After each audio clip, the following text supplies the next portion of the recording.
What's up, everybody? This is Lynsey Weatherspoon, the host of Trust Your Process podcast, and I have the one and only Marvin Joseph. I can already tell where this is about to go. How you doing today? I'm just grand, y'all. Welcome. I'm glad to be here. Yeah, Queen Bee, Lindsay asked me to do this. I'm like, sure, I'm down. You know, I love it. I appreciate you coming on the show and everything because though we just met, you've been not only an inspiration but like a character since the day I met you, but in the best way. Listen, everything's true. I'm a character, good and bad, right? Yeah.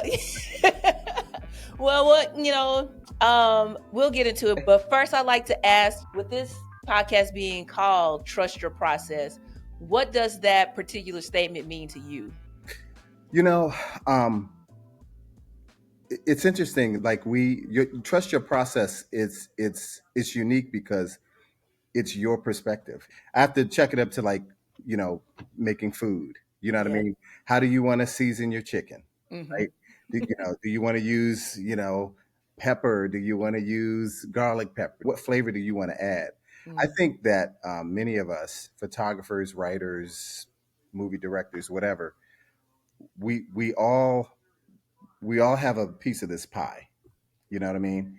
And you'd like to think that you do things a little different from the other person, even though Mm-hmm. we all are photographers or whatever. You have your own flavor, and it's enough pie for everybody. You know what I mean? There's only one Lindsay, there's only one Marvin, there's only one Tyler Mitchell. You know what I mean? Right, There's right, right. only one, and that's amazing. And each of us are so different, like Yeah. completely different. Our processes are different. So trust your process. I think it's almost like I almost liken it to your when you're a transformer and you have that your spark, your all spark. Yeah. That's that internal, like that's what that is. Like your all spark. Yeah. Only unique to you. And so trust your process is just that. I think it's how would you tackle doing a particular story or Mm-hmm. project or portrait session or how would you do it? It's in your mind. How would you do it? And some of us look to inspiration from other photographers, um, paintings. Mm-hmm. I mean, I use inspiration from just about everything. I mean, just wacky stuff, y'all. It could be cartoons, video games, a commercial, Yeah. movies, um, other photographers, magazines, billboards, Mm-hmm. and they give me little snippets of inspiration, and I can then try to create from there. So Yeah. that's trust your Yeah. process. It's selfish in a way Mm. because it's your, you know what I mean? It's how Mm-hmm. you want to do it. So that's Mm-hmm. how I Mm-hmm. I love the response you gave because, as you said, everybody has their own process. Everybody's different. The perspective is always going to be unique to them. For those who are not familiar with you, tell us a little bit more about who Marvin Joseph is. Okay, so I am Marvin Joseph. I'm one of the staff photographers at the Washington Post. So I started at the Washington Post in 1996. I was a news aide. So it's basically administrative work. You answer the telephones, you check the mail for some of the reporters. You kind of screen the mail a little bit so the Mm-hmm. crazies don't, you know, stuff. And it was just it was a wonderful time, a really wonderful time. Um, I got bit by the bug like at 14 years old. Mm-hmm. And at that time, I only knew of a few photographers. I had a black photography teacher. Her Mm-hmm. name is Miss Sharon Lynsey. And so she made sure we knew who the pioneers were, like James Van Der Zee and Mm-hmm. Gordon Parks and Moneta Sleep. So I knew those folks. And then my science teacher, he's the one that got me into photography. I discovered that he had a photography club. And once that happened, I'm like, oh, you got to show me how to use this camera. You got to show me how to do all of this stuff. So it Yeah. went from using a Pentax K1000 to processing my own black and white film to going in a dark room. So basically, from 14 years old till I was 17, I stayed in that dark room till I Mm. graduated. I was Mm. in there. I was known as Picture Boy. I took pictures for the yearbook and the school newspaper. Oh I wow. just I did all of it. I loved photography. So the first exhibition he took me to, there were two of them. Mm-hmm. One was an Annie Leibovitz show, and another one was called Songs of My People. Mm. And this was a black initiative by Michael Cheers, Dudley Brooks, and Eric. I can't believe I forget Eric's last name. But anyway, those three spearheaded this project called Songs of My People, where they pulled together Black photographers across the nation, and it was included in this book. Yeah, I actually have the Here, book. Yes, I it's have in the my book. library. Yeah. I have the book. It's not with me right Right, this. right, right. That was the first time that I got a chance to see an exhibit, and it was Mm, targeted to the African American community. hmm. So it was just showing us in different lives. You know what I mean? Yeah, So yeah. I'm fortunate because one of the co-founders of it works at the Washington Post as well, and his name is Dudley Brooks. So Dudley's been my big brother since I was 19. Hmm. So I've had some amazing mentorship at the Post. Vanessa Hillian kind of became the surrogate mother. She was one of the deputy director of photographers at the Hmm. Post at that time. Hmm. So there was a lot of tough love there. They basically, when I started there, I went to the photo department and said, "Hey, I'm a photographer too," which is completely different from photojournalism. You know what I Right, mean? right, right, right. You have somebody that didn't know photojournalism, and essentially they taught me photojournalism. So the Post became my college education, my Hmm.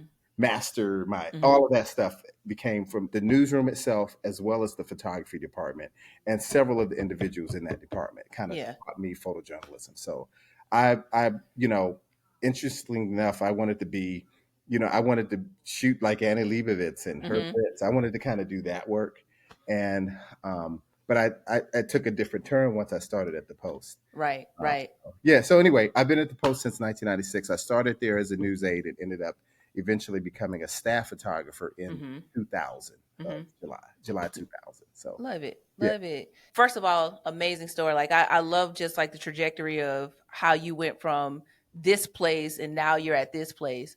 And as I do my homework on different people, I start seeing like all of these accomplishments. But I want to take a step back. Was your photography teacher a black person that you So, mentioned? okay. So the first person to introduce me to photography was a white man. Hmm. His name was Okay. James McMullen. We called him Okay. Mr. Mac. Okay. Okay. So he taught me photography, Mm-hmm. that like the beginnings. That he was the introduction to photography to me. Right. But then I had a black woman. Hmm. Sharon Lynsey. I was with her from 10th grade through Mm-hmm. 12th grade. Mm-hmm. So she taught me commercial photography, all Yeah. kinds of stuff like editorial and commercial. But it was Yeah. on the high school level for me. I think it's very valuable that you had that experience early on because for me, as someone who photography wasn't even a career goal, I wanted to be a news anchor. I wanted to be on television. So I think you had like an upper hand on other people because you already had like some insight on who those iconic black photographers were. Yeah. You know what? I will tell you, I can't speak for other photographers, obviously, Mm-hmm. but I had a tribe extremely early. And not only did Mm-hmm. I didn't just have one tribe, I had several tribes. I mean, Yeah. so I had the high school community, Mm-hmm. that group of teachers in DC public schools, Mm-hmm. that core of men and women teachers, to the Washington Post, and Mm-hmm. that group of writers, editors, Right. photographers. I had this amazing support system Yeah. that shaped my life very early on. So I'm Mm-hmm. very, very lucky and fortunate. I think it's only unique in that sense, in that Mm-hmm. when I listen to other photographers tell their humble beginnings, Yeah. a lot of people are learning on their own, having to figure things out on their own. Right. And I had some of that too. But Mm-hmm. as one would say, I had a lot of Yeah. airbags to keep me from crashing. That's a great way to put it. I had a lot of it. So I'm very fortunate. I had a lot of, you know what I mean? I had a lot of mentors, and Mm-hmm. don't do that. Try this instead. What's that? I had a lot of that coming up when I think back to it. It's is again very fortunate to not only have Dudley Brooks as a mentor, but then to also like work along with him or aside him and still have that guidance while navigating. Oh You yeah, know. and it hasn't changed. Like he still kicks my butt. I could take a good picture, but he still kicks my butt. Even so, and it's been Look, a long time. So yeah, I mean, you got to have that challenge. I mean, a friend is going to challenge you gets every on my time. nerves. He gets on my nerves. Yeah. I'll, I'll be sure to share this with You him should. after it's done. I'll tell myself. Yeah. Well, we touched on like some of your like inspirations, but who are some other people that you aspired to be like, or just they just gave you like a bit of inspiration? So you know what? I would learn about other names later. I did 1 year college at Rochester Institute of Technology. Mm-hmm. And at that time, the big name that I would always see was, David LaChapelle. I would see Yeah. these colorful images that he would do, and I'm like, wow, look at this. And it's really cool because I didn't want to do that, but I admired it. I was like, wow, Mhm. this is so cool. Mhm. I love the classic look. Like at that time, I mean, I like Herb Ritts was still alive, Mhm. and Annie Leibovitz. I'm trying to think who else. You know, there's Mark Baptiste. I would always see Mark Mm. Baptiste's Mhm. work in Vibe magazine. That was one of my dreams before I learned photojournalism. It was like Uh-huh. I want to photograph for Vibe magazine, and I I mean, that was monumental though. well, it was a goal for me at the time. Yeah. You have to think this is early '90s, Yeah. and I'm the target audience, right? Vibe Mhm. magazine, you know, Q Quincy Jones is one of Mhm. the founders of Mhm. this, and it's our target audience, you know. So Right. I mean, I was like, oh yeah, I want to do that, you know. So I would always see Mark Baptiste's name. It took me many years before I would finally meet him. Hmm. But Vibe magazine was like at that time, I did look, you know, I had subscriptions to Vanity Fair, Mhm. Vogue, and these are just images because I loved seeing the images and wanting to do that. I Right. didn't know what the genre was though. Right. I didn't necessarily break it down into fashion, editorial, commercial. Mhm. It was all Mhm. photography to me, and it was Right. beautiful to me. I want to do this kind of work, but the life took a turn because I ended up working at the Post. So Mhm. I had this whole other turn with learning journalism and stuff like that. So we'll get into Right. that. But I just wanted to make a point that like my inspirations at the time, they started to grow. You know, I find out when I was a freshman, Kwaku Alston was a senior. Mhm. And I remember meeting him briefly, but it was Mhm. so long ago. I mean, he was graduating. He was a star then. He was Yeah. a star at that college. You could see Wow. his work. He had like a little exhibit there, you know. But it was really cool to see, you know. Mhm. For me, I just wanted to do that kind of work. It just appealed to me. It looked fun. Yeah. It wasn't even about the money. I was more like, wow, it'd be great to photograph Lauryn Hill. Yeah. So all of these people, you know, Vibe magazine, I guess what Mhm. I'm getting at is Vibe magazine to me was equivalent to the Vanity Fairs and all that stuff because Yeah. it was our target audience. I might say it was for us and Yeah, by us. yeah, So it's like it was our Vanity Fair. yeah. Like even for people who weren't necessarily like interested in the photography, you got to see yourself in that moment. Like that was the 90s, even though I was like 10 in the 90s. All in all, like I remember a specific time where photography just meant, and it still means a lot. Like just to flip through pages and not so much to see so many others that don't look like you. You had a Mm, moment to see folks that look like you shine, yeah. especially in a space that's creative, music wise. It was just a great time. I just I had my subscription regularly. Like Yeah, yeah, had it to the bitter end. So yeah, yeah. Did you keep any copies of your Vibe magazine? um, I might still have some somewhere around here in a box, but Okay. you know, yeah. But I used to. It was just ridiculous. Yeah, I I had, bet. yeah. So I mean, it's kind of like going to, if you go to your parents or your grandparents' house, it's just a stack of magazines. You can yeah. just kind of Ebony and Jet, like Ebony and my Jet, exactly. Ebony and Jet magazines. Uh huh. There was another magazine I loved that's no longer in print anymore called Mm-hmm. Details. It's so funny. I had all the subscriptions to the magazines that had the photography, and Yeah. then I had the American Photo and Popular Photography. So I absorbed all of this. You know, for Mm-hmm. me again, the love was photography for me. So Yeah. Yeah. I thought I don't want to do anything else. This is all I want Mm. to do. So you know, Mm-hmm. Mm-hmm. as you get older, you start to learn to try to hone it in. But at Yeah. the time, I didn't know the difference. It was all one lump thing to me. But obviously, photography was your world. Oh yeah, when I graduated from high school, at the minimum, I knew I was going to be a photographer. It could have been at like Sears. It could have been. It could. Just anywhere. I was going to be a photographer. I knew that much. I didn't. Mm. Never in a million years did I know I would be at the Washington Post Mm-hmm. or photograph celebrities or any of that stuff. Right. It never popped into my mind. It was just Right. I'm a photographer. Yeah. you know. Yeah. So I know that styles evolve, but what do you think has been like the biggest shift for you over these years that has kept you creative and kept you motivated in the photography space? You know, it's unfortunately it comes with aging. Like I feel like when you are in your youth, when you're learning all of this stuff, Mm-hmm. that raw talent, that rawness to your work sometimes you do some of your most brilliant work. Mm-hmm. There are pictures I can never take again. Mm. I tried. It was just Yeah. so raw. I was so raw, didn't know any better. The Mm-hmm. ignorance was great.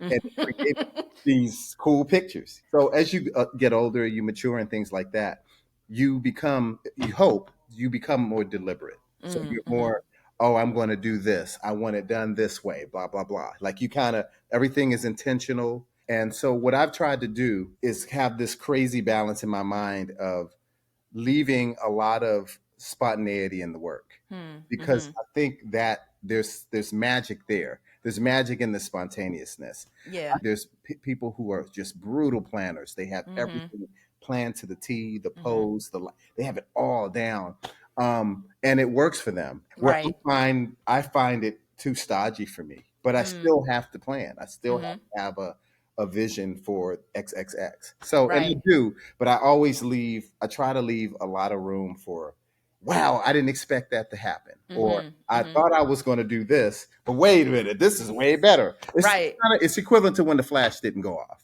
You have Mm-hmm. your flash going off, and then the Mm-hmm. flash didn't go off. You go, damn, this looks so much better Right. without the flash. Exactly. But you wouldn't know that until it didn't go off. You have to leave your mind open to these like infinite possibilities. Yeah. And I'm not saying don't plan. I don't want people to take that Yeah. message at all.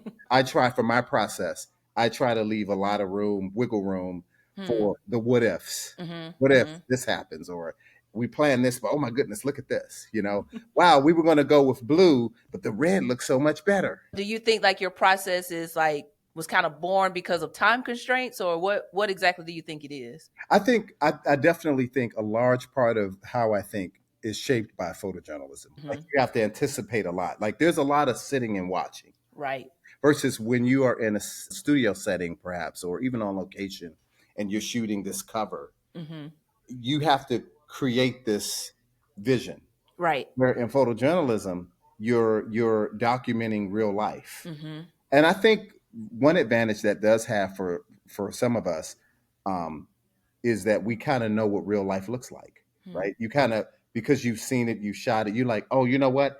If this particular situation happened, this is how people would react. Yeah. You have an idea of what that would be because you shot it. I think the photojournalism background does shape how I do portraiture or any whatever editorial shape that it does. Yeah. I feel like as photojournalists, at times when we have the time to do it, we're a bit more patient and waiting to see what the next mood or next shift in the story is going to be. Mhm. Sometimes I don't even know the story, but I have to be able to think on both sides of my brain as to what the interpretation is going to be. Do you find yourself kind of doing that too? So it depends on what the story is. Every year we have the Kennedy Center Honors. So every year without fail, there's going to be 5 people chosen. It's a wonderful honor that they receive, and Yeah. it's going to almost always be these amazing talents Mm-hmm. in the arts. Mm-hmm. So one year I had to photograph Bette Midler. Okay, so off the break in your mind, if one, do you know who she is? This is Right. not just this is anybody, whoever it is, Yeah. right? Yeah. So one, do you know who it is? Mm-hmm. If you do, what comes to your mind? Mm-hmm. So you may say, "Oh, I love her as a musician," Mm-hmm. right? But I knew her as an actress. Right. Meaning, as a kid, I know her as an Yeah. actress, Yeah. but I didn't even know about this career she had really before, where she was Mm-hmm. a singer. Yeah. That's both, but I'm just saying, when I As far as you go. yeah, as far Yeah. as I go, right? Okay, so whoever's watching this, you kind of think of, okay, I'm going to photograph Bette Midler. Let's say for the cover of, I don't know, Rolling Stone, Yeah. Vanity Fair, or Mm-hmm. Vogue. You then what comes to your mind? How would you photograph her? Mm. Do you want to tap into the music side? Do you want to tap into her comedic side? Because she's Yeah. hilarious, right? Right. Great energy, and she's fun. So when you think about it's almost like when you had to write something and you had to write what the main idea is. Mm-hmm. You're doing Mm-hmm. the same thing with the photography. I think you get to say, okay, she's got a great smile, she's got a great sense of humor. You start Mm-hmm. writing down these things, and maybe that will shape how you're going to photograph her. Right. So maybe you want to tap into, again, what personality do you want to tap into? Do you want to Mm-hmm. tap into her as the singer, the Mm-hmm. actress, the comedian? Like oh, I love her in Hocus Pocus. A lot of kids Right. love Hocus Pocus. Yeah. You want to tap into that. So I think all of us are trying to figure out how we want to how we want to, if I had the opportunity to photograph Beyonce, right? Mm-hmm. Don't know what the devil I would do. Think about it. Everybody goes, I know what I would. I'm like, do you really? Because Like, first of all, you got to get past the fact that this is the queen, right? exactly. Or I have to think sometimes I'm still going to be shook if I get to photograph Naomi Campbell. I'm going to freak out on the inside. Like I'm Right. trying to be calm and all that Mm-hmm. stuff, but on the inside, I'm like, oh my god, oh my. Then what do I do? What am I going to do? And then this is different too. I work off of a lot of press junkets.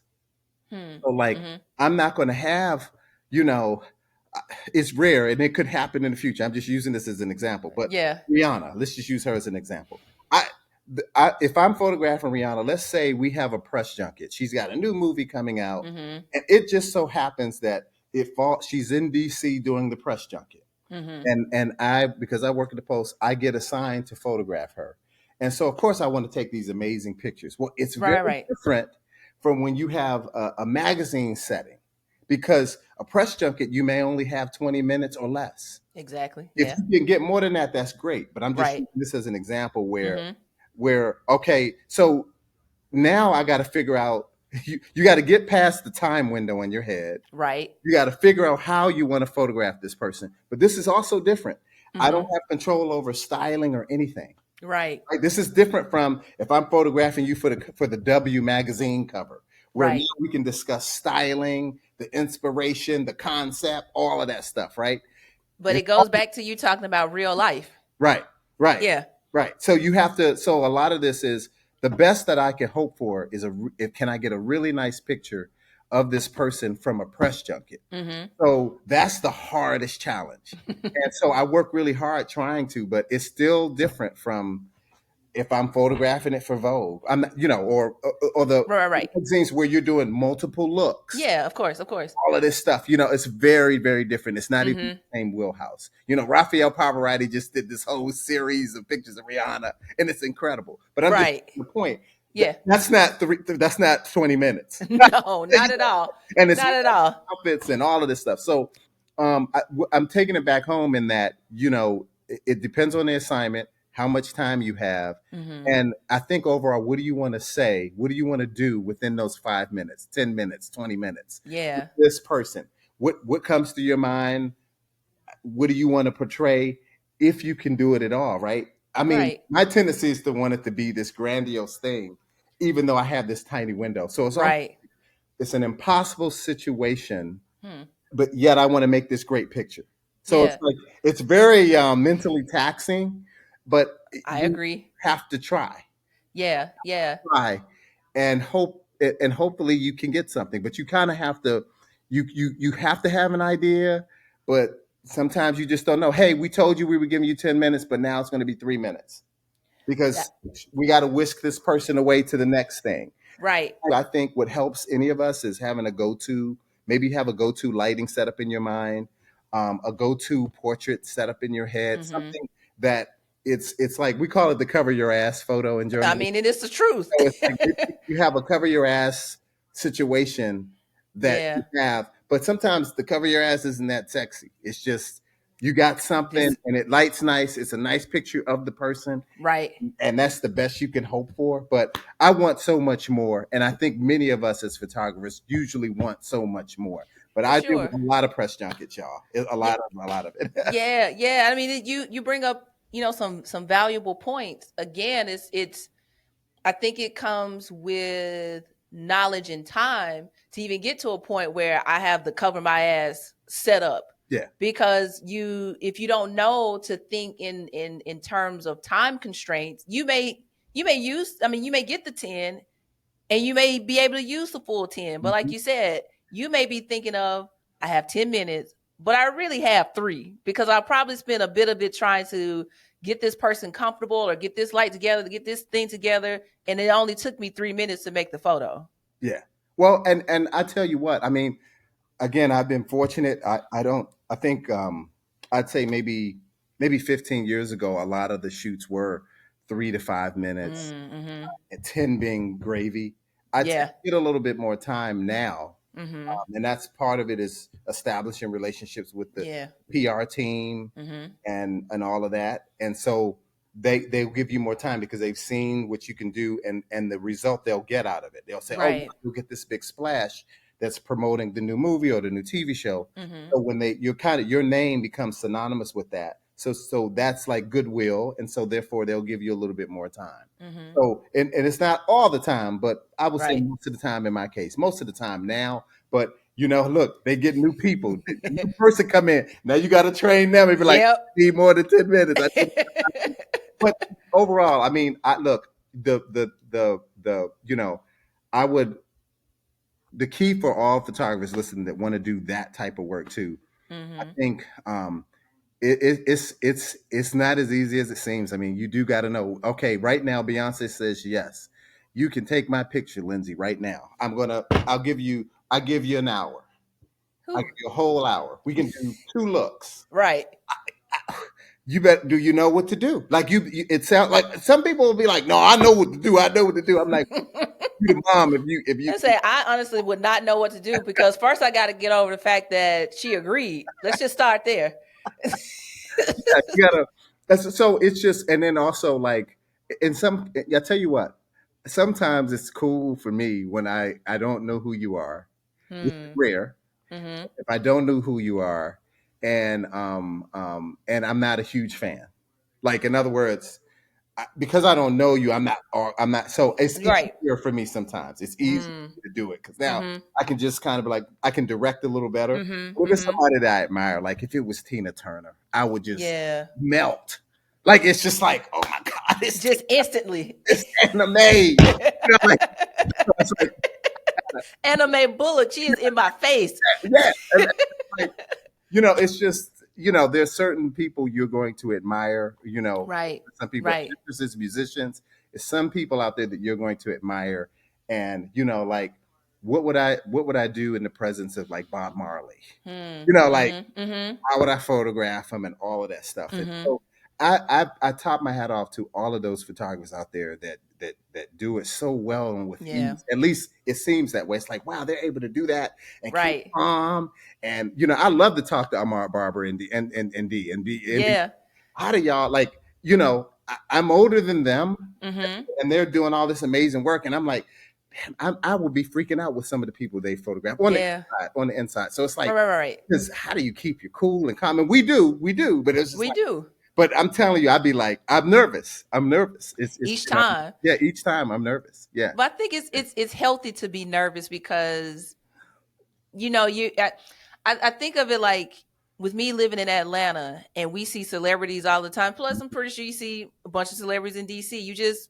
You walk by and be like, huh, they're people too, Yeah. But and of course we hold them to such a higher standard. But it's like if I can just calm down and just feel like we are one on one, then Mhm. I think that's when we'll start, not only establishing a relationship, but like get the best images together Yeah. versus it just being a me thing because it's not about me. It's about the person that I'm making a photo of. Yeah. Yeah. Yeah. No, and that's true. That the key thing is not about you. It's about Hmm. you're trying to, make this again. I think all of us want to make a wonderful picture Yeah. of whomever we're photographing, celebrity or not, musician Yeah. or not. Fortunate for me, I get a lot of practice with friends, and Yeah. I get to photograph a lot of my pals. Love having their pictures taken. Hmm. And when I get a new light, a new lens, a new light modifier, they're my first test dummies. So I'm like, hey, come on, come on, I got to test this new lens out. Right. And Right. so, Right. Smart. yeah, and they get great pictures, and I get to see what this new equipment can do that I could possibly use on another shoot. Yeah. Yeah. That brings me to something because again, I do my homework on most people, everybody that I talk to. The photo of I think it was like three generations of like a mother, grandmother, and daughter, but Yes. that led to another photo, Yes. and like how you were able to use what you had already like kind of practiced and done as leverage to make this other iconic photo. So, if I didn't know you'd had that, I would have had it up for people to see. They may say, Oh, "Well, we can insert it later. I guess, okay." So this was that photo I think was taken in 2018. It was a Mm, friend of mine, and she asked me. She was telling me how her grandmother and mother were coming over to her house, mhm. and they live a good not that far away, but she doesn't see them that often. Often, yeah. Maybe once or twice a year. But anyway, they were coming over to our house because she was having a little gathering. Mm-hmm. And she asked me, since they were coming over, could I come over and take pictures of them? And I said, sure. And it was great because it's like these three generations. So I just wanted to, I remember the whole time, I just wanted to make this beautiful picture because I just Mm-hmm. thought it was, it just is family. It's something, this could be your Yeah. family. So it was Right, just right, right. grandma, mom, and mom, all together, and daughter, all of them together like that. Right. So anyway, I wanted to make something special, and I ended up getting something nice that I was really happy with. So anyway, we had to do a story last year in May of Chris Evert and Martina Navratilova. So these are tennis icons, Mm-hmm. and the story was going to talk about their bond, how they were enemies, frenemies, rivals, besties, all of that. And so again, I wanted to make a picture that was special, and Mm-hmm. I just wanted something that said, okay, what one if I had to do the picture in one word, what would it be? And Mm-hmm. so the word that came to mind was bond. They have this bond. They've Mm-hmm. been bonded since they were competitive teenagers, Right. and now in much later life, they still have that connection, that bond. Yeah. So I remember when I was trying to figure out what kind of picture could I make of them. I said, you know what?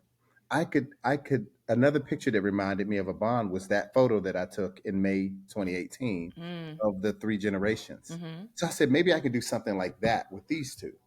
So that's how it happened. So I did a bunch of pictures of them, and then Mm-hmm. the final picture was this bond photo that I had done. And said, Yeah. hey, I showed the two ladies. I said I want to do something like this, um, with you two. And I Yeah. remember Chris Everett saying, "Wow, that's a beautiful picture." I remember her saying it. Yeah. So I thought that was really cool because Yeah, it is. now For she's in it, sure. right? So Mm-hmm. she had a point of reference. So they both, I directed them and said, put your heads together, feel the bond. I'm like, feel the bond. They try not to laugh at me, but anyway, I took the photo and moved on from it. I didn't even think that it would be, what it ended up being. Yeah. I remember at first when I saw it, I was like, "Dang, this didn't look how I wanted it to look." And it wasn't until I turned it black and white that I was like, Mm-hmm. man, I do like this. Yeah. And Yeah. then more people liked it. So that Yeah. was the confirmation. But at first I was like, I don't know if I like this. But Yeah.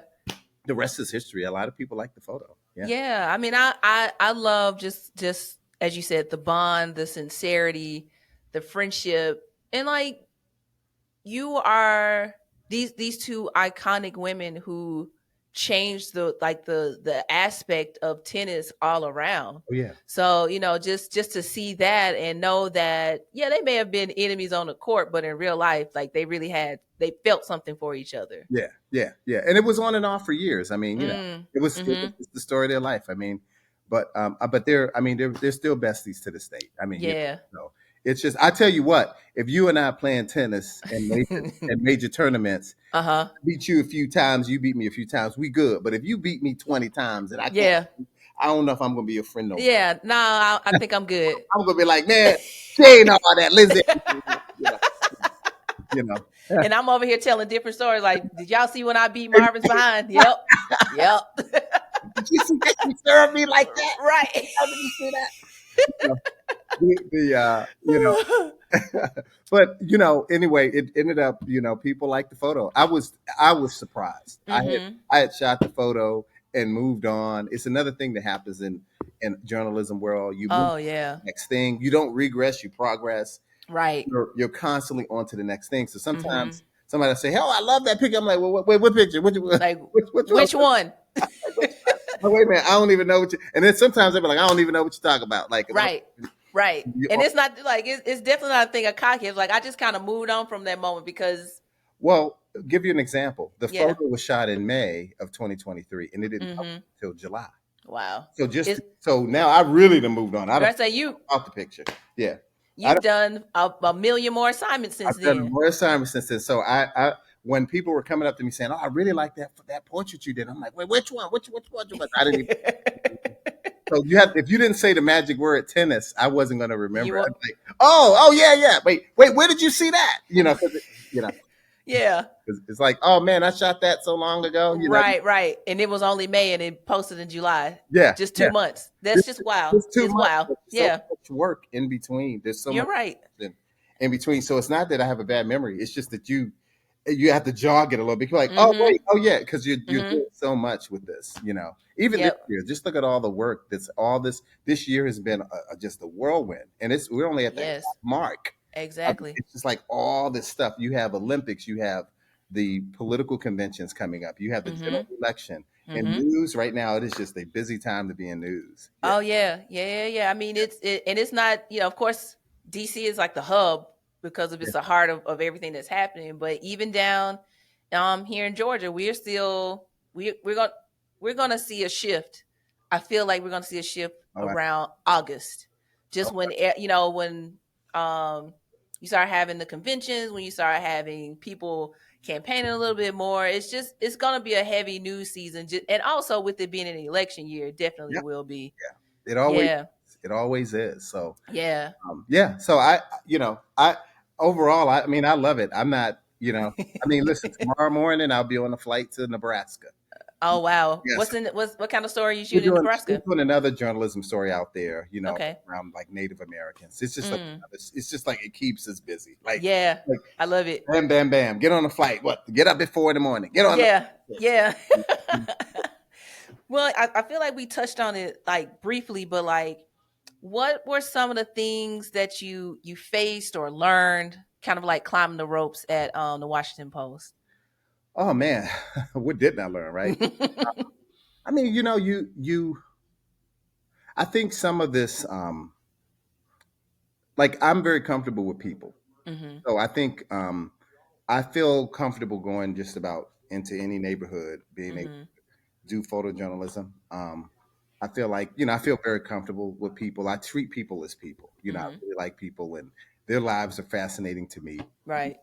I think I still think it pays to be nice to people, because I sometimes agree. that you never know when those people can help you when you need something, and a Yep. lot of times we need something from other Yes. people, right? Yes. I can't get this amazing story, photo essay. Mhm. I can't be let in. Hmm. You still have Mhm. to be good to people or sincere with people. You know what I mean? Right. So I think that's something that no matter how many years you do it, that's still a staple. Yeah. I think and also this industry now, everything is fast, fast, fast. So Right. you always have to be faster. Kind of annoying sometimes, but it's like it's what it is. Yeah.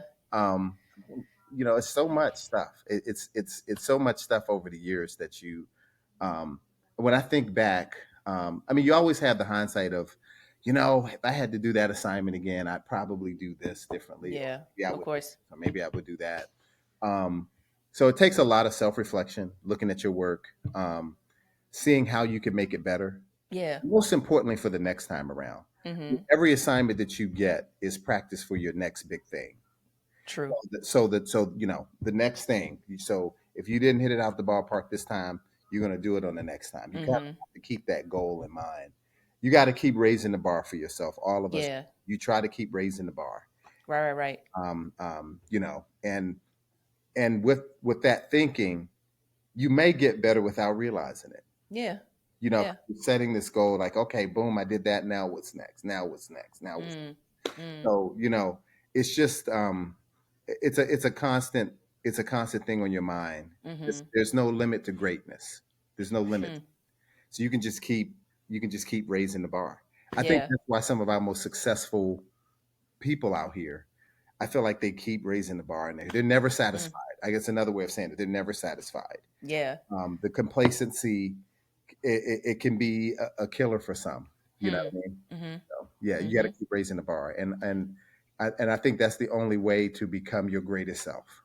So, yeah. I like that. I like that. Would you say that raising the bar is kind of part of what keeps you motivated to work most days? Oh, absolutely, absolutely. I mean, there are days I can look at a picture that I shot and I like it one minute, and next minute I go, Mhm. I'm over it. Yeah. Like I'm just like, okay, I want something else. I need something greater. This is yesterday. I need Yeah. something better. Right, You right, know? right. So you have to kind of get bored easily with your work. That's You true. know what I mean? And I think I do. Kinda, and I may love it today. I mean, like, oh, Yeah. I really like this picture. I'm like, okay, I'm over it. All right, next. Yeah. You know, Yeah. so it's like that. That is a fleeting moment. You know what I mean? Yeah, but I'm sure when you go to the Olympics, that won't be a fleeting moment. Like, have you shot the Olympics I've never before? Like, been to Olympics before, wow. and it's so much. I think there's going to be a ton to photograph, not just Mm-hmm. athletes, but the city itself. Mm-hmm. Mm-hmm. I don't know what to expect. You know what I mean? Yeah. I do expect that I will be overly visually stimulated. You will. I'm sure you will.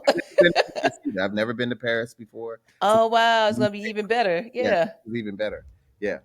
I So mean, and then it goes back to what you were saying earlier about having like this kind of naivete about yourself. Like, I don't know what I'm about to get into, but I'm about to make it happen. yeah, and your eyes, your eye. You're gonna see something.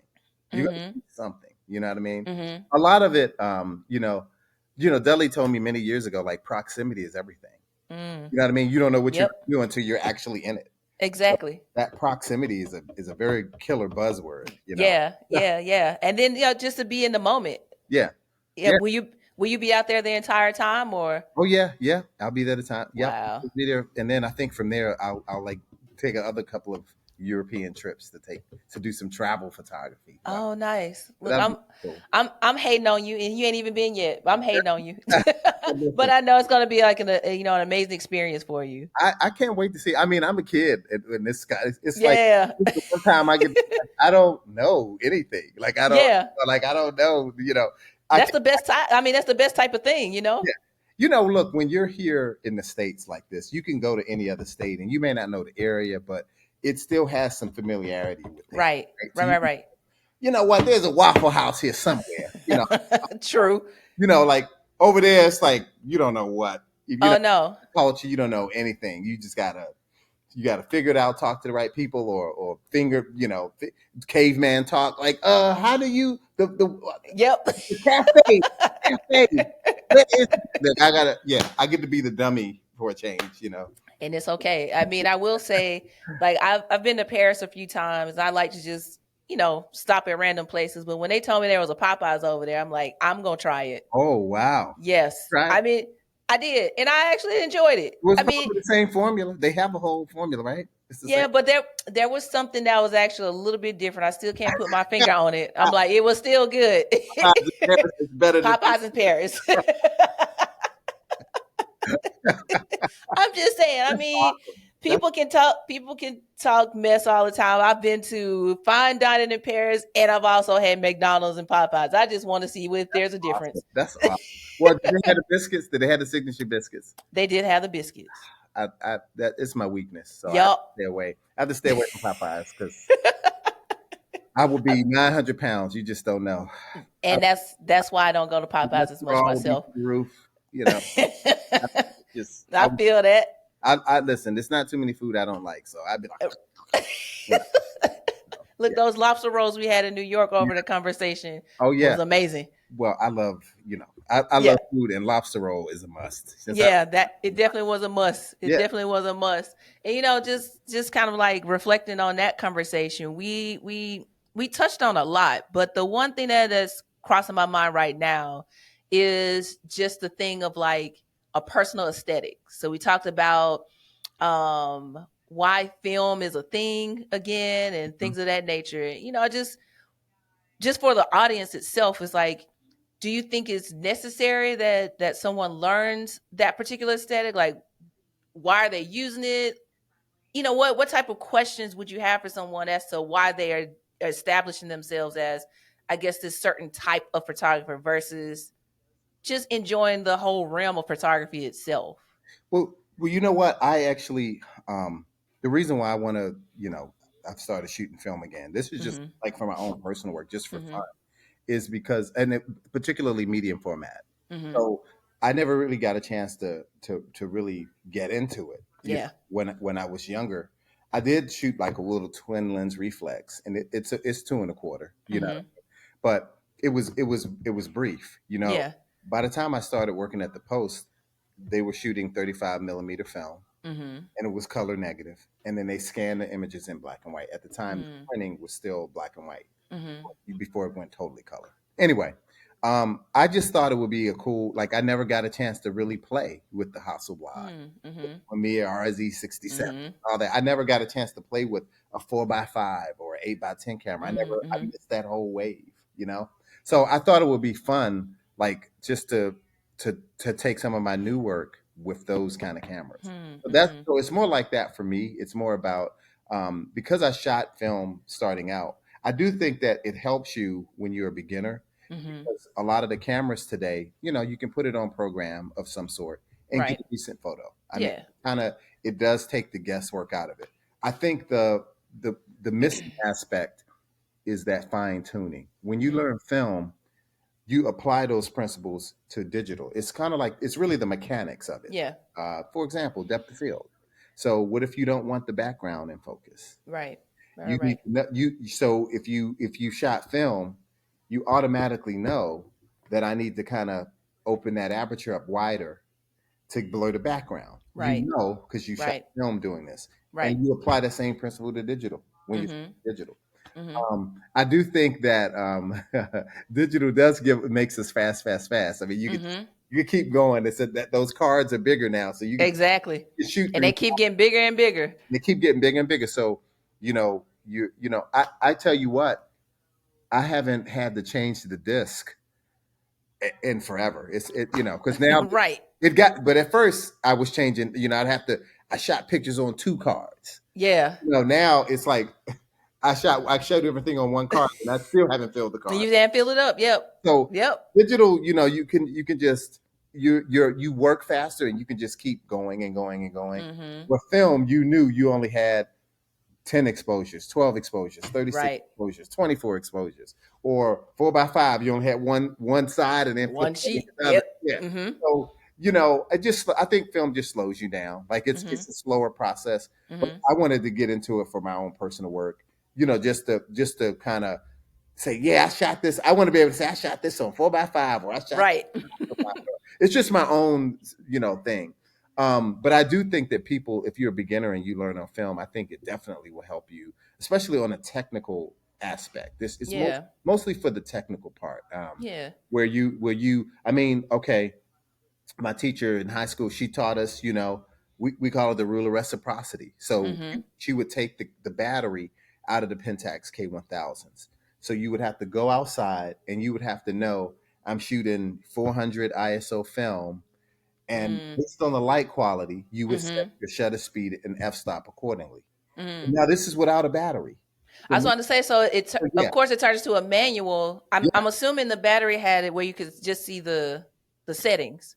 yeah. The Was battery. there like a little digital screen with the Yeah, settings? it had a needle in the middle. The Oh, needle, okay. so it kind of operated that, but without it, the needle's frozen. So you have to kind of Mm.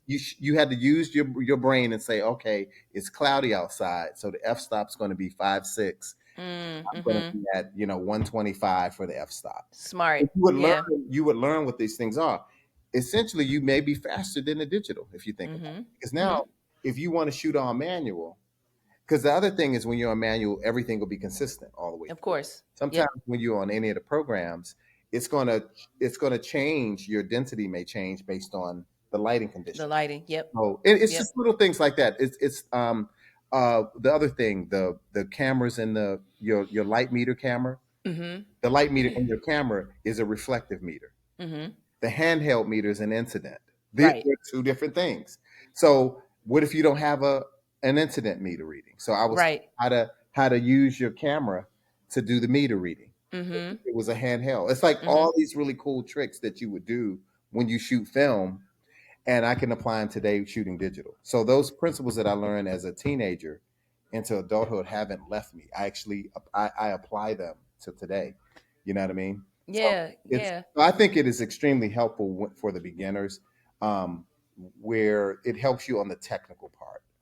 I think your eye is still your eye, Right. and you'll see what you see. But I think all of us as beginners, we all don't know any better, and you have a bunch of trees growing out of people's heads. Egg's head. Yeah. You don't know how to blur the background. What's depth of field? What is that? What's this? Mm-hmm. What's this? What's that? Mm-hmm. So all of those things, I learned all of that early on. So that way, by the time you go into these settings, you know what to do. You're not. It's not foreign to you. It's just the Yeah. camera. The camera has now put them inside, or it's a Right. dial or something. Right. Right. Right. That leads me to this question: how important is it to know technical stuff as far as photography, especially when we have digital materials? Like, do you think it's still important, or I'm just wondering what your opinion on that is. I think I'll tell you what the most important thing is. It's actually not the technical. It's actually your vision, your eye. Mm, I think that you can be somebody that's technically challenged and still make amazing photos. mm, I do think though, if you are lacking in the technical side, it can be a little challenging. I mean, sometimes what if you take this great picture but it came out too dark? mm-hmm. Now, what you got to hope for is there's enough dynamic range in the digital file to Mm-hmm. recover it. But I also foresee people you're going to lose images. Because Yeah. you're gonna say, "Dag, I have this great image, but I overexposed it and I cannot get it back. Yeah. Underexposed it, and I can't get it back. Yeah. So You can't you recover it. Yeah. can't recover it." So I think that that technical really it is important, Mm-hmm. but I think it's not as important as the vision, the picture itself. Meaning, if you have the eye and you take this amazing picture, it doesn't matter Mm-hmm. what the mechanics were to get this great picture. It's just, but I still think that um, you can't cast aside the technical. I Mm-hmm. think that it's very important to have the principles of those technicalities. You gotta because it's going to get you at some point. Mm-hmm. The gig will be up. Right. You're gonna be like, dang, yeah. Yeah. Somebody will ask you, hey, why is everything in focus? Mm-hmm. I'm editing a student and I'm looking like, why is everything? And you find out. And so sometimes I'm that teacher that'll say, let me see your settings. And then Yeah. you say, oh, okay, here's your problem. But sometimes without even looking at the settings, you say, well, why are you at F22? Yeah. Like Yeah. Yeah. 22, like Yeah. it's something like this. Why wouldn't you be at like F5, 6? Right. And you may get an answer like, I don't know, because they don't And know. They don't but know. So yeah. right. But at least they admitted they don't know versus just kind of like going along with the flow. Because I think that there's humility in saying that you don't know. And look, if you don't know, I'm still gonna know you don't know. Yeah. Because Just have to find out anyway. yeah, so you don't have to say I don't know. I'm gonna go. I may just say okay. So I don't advise shooting F22 on Yeah. like this because your picture's right here, but you have all of this distracting elements. So Mm-hmm. Mm-hmm. maybe so now that maybe there does need to be a lesson or a refresher on some technical stuff, so you Makes know sense. why you're doing what you're doing.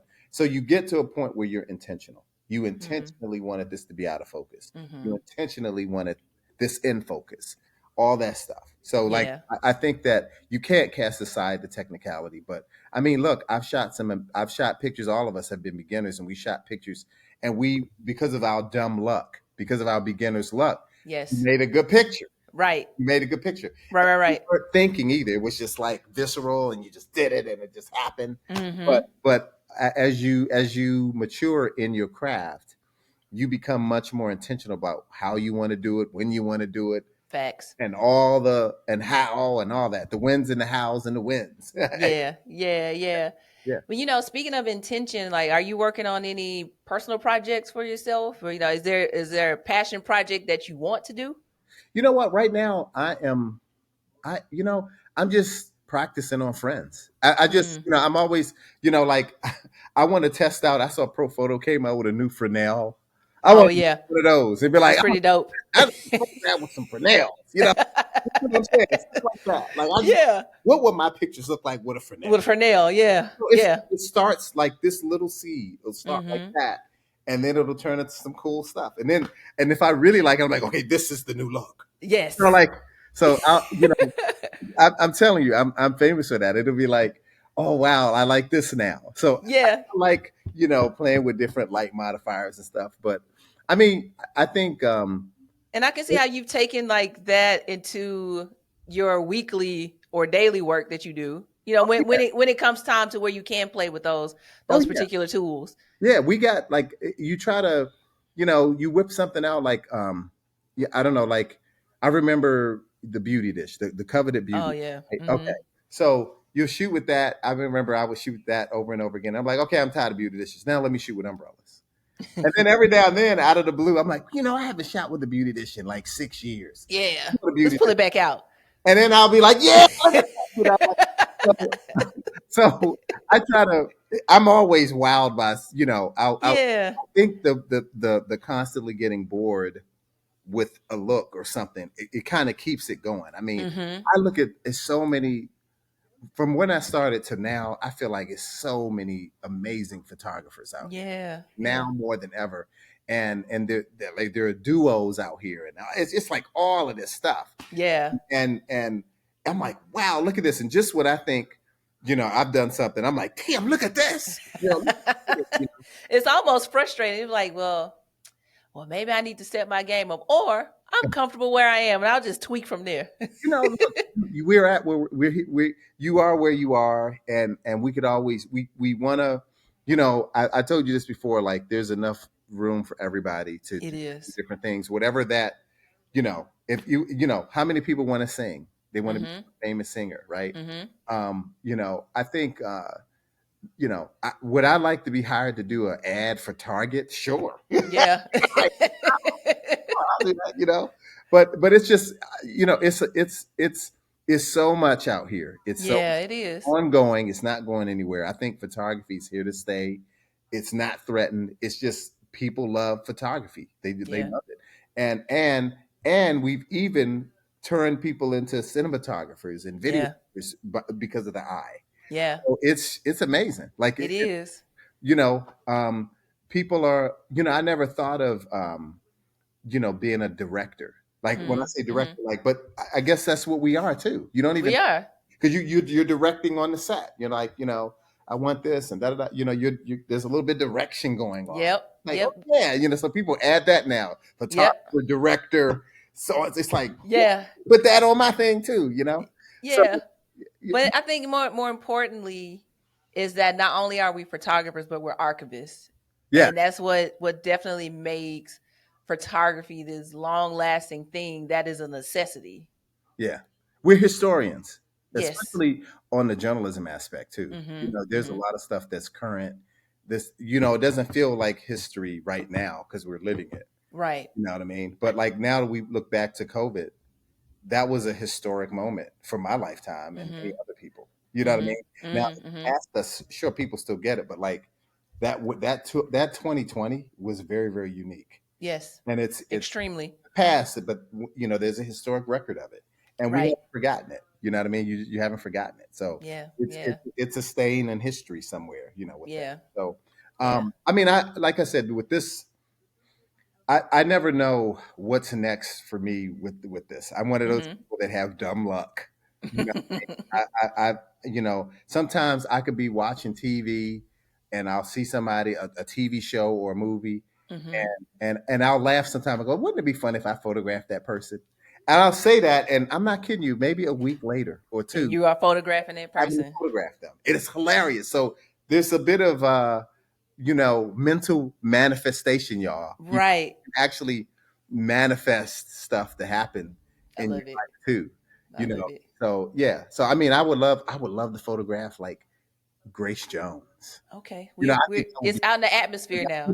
I'm manifesting Grace Jones. Yes. You know what I mean? Yes. So Yes. I would just because I just think it's like I'm a wild man, she's a wild woman. We would have a good time. Listen, So boomerang was enough, so that's how we know. Yeah, that was enough. That was enough. I think that's an excellent segue into this last question, and then we're moving into the rapid fire. Because listen, I don't even want to go down that road with you because I feel like it would just again, I already know where it's about to go. wow. It would be a wild set. Let me tell I you, can who wild I set. can only imagine. I'd be like, oh my god. The banter, it would just be awesome. Oh, all of it, all of it. Yeah. But I want to ask you, what do you want your legacy to be as a photographer? Just overall, what do you see your legacy being? Wow. I never even think about my legacy, but I guess I'm old enough to have a legacy now, right? Well, I mean, we all are. We got some I type didn't of think legacy. about that. I got a legacy. You know what? I would say, I mean, I liked people. I was a people lover, Mm, and I love documenting the human condition. I love mm, it. You know, I love the upside of life. You know, I have had to shoot funerals, all of that. You know, as a mm-hmm, photojournalist, you got to photograph the good and the bad. mm-hmm. And there's nothing like the human condition. I love these great stories that these human interest stories that are so unique. Like Yeah. I remember one that comes to mind is this husband and wife. They're in their 80s and they owned a little crab shack that they Mm-hmm. open up every summer, and they've been and they employ their children and grandchildren. It's just really cute. It's just like little cute stuff like that. I love that. Yeah. So for me, we're so remarkable. Or like Fourth of July, I photographed this tiny, we have an area called Tacoma Park. It's a small Mm-hmm. area, Mm-hmm. and they had a nice tiny little parade, Independence Day parade. I I love stuff love it. like that, and everybody came together, this diverse community, to celebrate Independence Day. Like I Yeah. love stuff like that. So Yeah. I think that sometimes we get caught up in the grandiose, sometimes Mm-hmm. we get caught up in all the celebrity, but it's like the real life is just great. It's just Yeah. you have these humans being human. You know what I mean? Yeah. And I love that. I think so. My legacy more than anything is my commitment to documenting people. Hmm. You know what I mean? I would say that's especially for the post. So Yeah. yeah. Love that. Love that. That moves us into our last phase of this podcast. So the first phase, this part is the rapid fire question. Okay. So you just gotta just roll with whatever comes to mind. All right. Let's go. All right. What's your favorite lobster roll spot? Luke's in New York, Brooklyn, New York. All right. Next one is boots or sneakers. Sneakers. Gotcha. Is there this is not on the list, but is there a particular brand that you like? Oh man, not really. I mean, Adidas, Nike, it don't matter. Yeah, Yeah, yeah, yeah. yeah. Cool, cool, cool. Hot dogs or tacos? Hot dogs. Hot dogs. Cool. What you like on your hot dog? Ketchup and mustard and relish. That's it. That's it. You're a I'm, very simple man when it comes to that, but you're very extravagant though. So that's why I'm like, that's it. I know my lobster roll had some Aleppo pepper on it Oh, listen, and fancy, honey butter. fancy, Yeah, I, fancy man. But are there any like artists, and it doesn't have to be like a particular genre or creative style, but are there any artists or like music that you're listening to that you're like, that you're really feeling the vibe of? oh man, I listen to so much music, like all kinds. It's. Yeah. I would say my favorite music would always be R&B. Mm-hmm. That's my favorite, but I listen to just about everything. Yeah, 90s or 2000s R&B? I mean, '90s is the bomb. I mean, Yeah, yeah, '90s is the bomb. I got you. That's when they were able to say stuff without saying stuff. Oh, that is You very had to true. just let it And out. Just let it out. right now you just say it and be like, Yeah. I wish I didn't know that. I like the veil. I like the veiled, the veiled loving. Understood. Same, same. Encrypted. Yeah, right. Now that Ooh, like, damn. right, right. Be like, If you confused, I'm gonna let you know what's going on. Right, I'm gonna let you know. right, Yeah. right. Do you have any podcast recommendations? Oh man. Um, Gosh, I actually don't do a lot of podcasts. Hmm. I watch a lot of YouTube, but I watch all. Okay. Well, a YouTube suggestion. So you know what? I watch a lot of. You're gonna crack up. I love looking at luxury homes. Oh, same. I love looking at luxury homes and then watching the people clean carpet. Oh, really? Really? Yeah, I it's very soothing. I love watching the luxury home, like the $48 million. Yeah, I'm like, damn, they got a bowling alley. Like, I just I, I get a kick out of looking at that stuff. I And love it. I love it. in my head, like, what would I do with that? Like, Right. who's gonna cut the grass? Like, We said we know who ain't cutting it, and that's you. oh, it ain't gonna be me. No, no, no. They don't cut it either. The people that own it. Oh, of course, they surely not. They don't even know when it needs to be cut because they probably don't live there as much. But I tell you what, we've got some amazing other black photographers out here. Adrienne Raquel, I love Mm-hmm. her work.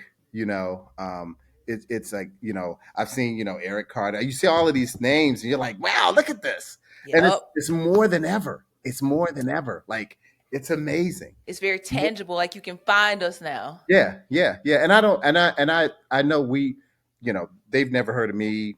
I happen to just see everybody's work. I look at a lot of different people's work, Yeah. and I'm just inspired by it. It's like I don't Yeah. even want to copy it. I'm just inspired by it. So I love, I love that there's just, it's an abundance of Black photographers in a way I've never seen before.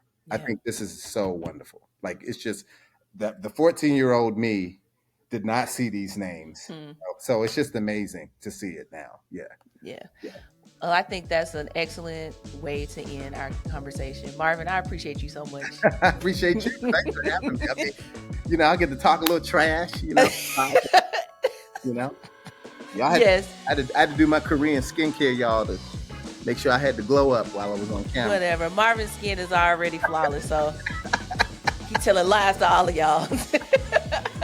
Thank you so much, Marvin. Thank you, Lynsey. It was my pleasure.